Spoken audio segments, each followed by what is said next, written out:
आनंद तुमचा, रंग आमचा। सुनेत्रा पवार महाराष्ट्राच्या पहिल्या महिला उपमुख्यमंत्री। लोकभवनात शपथविधी सोहळा संपन्न। थोड्याच वेळामध्ये अधिकृत खाते वाटप। शपथविधीनंतर सभागृहामध्ये अजितदादा अमर रहेच्या घोषणा। पंतप्रधान मोदींकडून सुनेत्रा पवारांना शुभेच्छा। महाराष्ट्राच्या पहिल्या महिला उपमुख्यमंत्री, दिवंगत अजितदादांचं स्वप्न पूर्ण करतील, मोदींकडनं ट्विट। सुनेत्रा पवारांच्या उपमुख्यमंत्री पदाबाबत शरद पवार अनभिज्ञ। शपथविधीबाबत मला माहिती नाही। सुनील तटकरे, प्रफुल्ल पटेल हे त्यांच्या पक्षाचे प्रमुख, त्यांना निर्णय घेण्याचा अधिकार, पवारांचं वक्तव्य। सुनेत्रा पवारांच्या उपमुख्यमंत्री पदाच्या शपथविधीच्या आधीच दोन राष्ट्रवादींमधला सुप्त संघर्ष उघड। तटकरे, पटेलांनी शरद पवारांना सर्व चर्चांपासून दूर ठेवल्याचं स्पष्ट।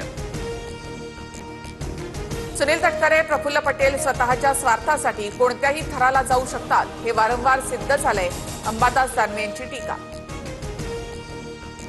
अजितदादानंतर आता सुनेत्रा पवार। राष्ट्रवादीच्या सर्वेसर्वा पक्षाचे सर्व संविधानिक अधिकार आता सुनेत्रा पवारांकडे।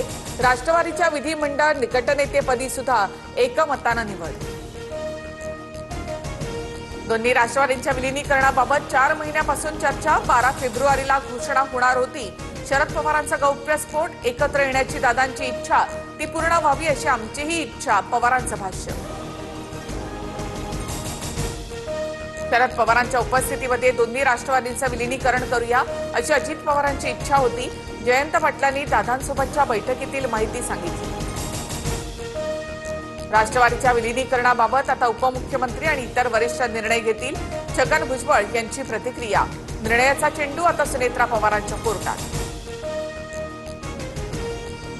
दोन्ही राष्ट्रवादींच्या विलीनीकरणाबाबतच्या बैठकीचा जुना व्हिडिओ TV9 मराठीच्या हाती। 17 जानेवारीला शरद पवार अजित पवारांची चर्चा झाली होती। अमित शहाने पक्ष फोडून शिंदे आणि अजित पवार गट निर्माण केला। शहा, फडणवीसच दोन्ही पक्षांचे निर्णय घेतील। दोन्ही राष्ट्रवादीच्या विलीनीकरणाच्या चर्चेवर संजय राऊतांचा निशाणा।